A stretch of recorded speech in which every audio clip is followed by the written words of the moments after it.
سلام دوستان، من در بیرونم شمال نمیدونم اوضاع میاد نمیاد. عبدالله خوجاєв ورزشکاری تاجیک دیروز در لیگ UAE واریورز در عربستان ورزشکاری آذربایجانی رو با طریق نکاوت تکنیکی مغلوب کرد. ورزشکاری آذربایجانی توران احمدov. عبدالله خوجاєv باشد در ایران زندگی میکنه. عبدالله خوجاєv چند کراته چمپیون تاجیکستان واحد با تکواندو هست و در ایران در نمودی گشتینی طرز آزاد هم قهرمان شده است. خیلی تجربه خوب داره، هم پرترش هم استویکاش هم راستاش هم خیلی بهترین است.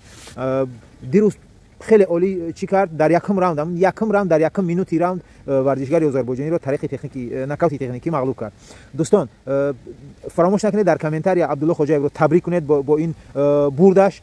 ان شاءالله که ما در شاید همین سال شاید سال دیگه عبدالله خوجاєv رو قهرمانی لیگ UAE واریورز ببینیم و در آینده ما باوری داریم که عبدالله خوجاєv با ارگانیزاسیون UFC شرطنامه می‌بندد، چون که من از عبدالله خوجاєv 100% باوری دارم. خیلی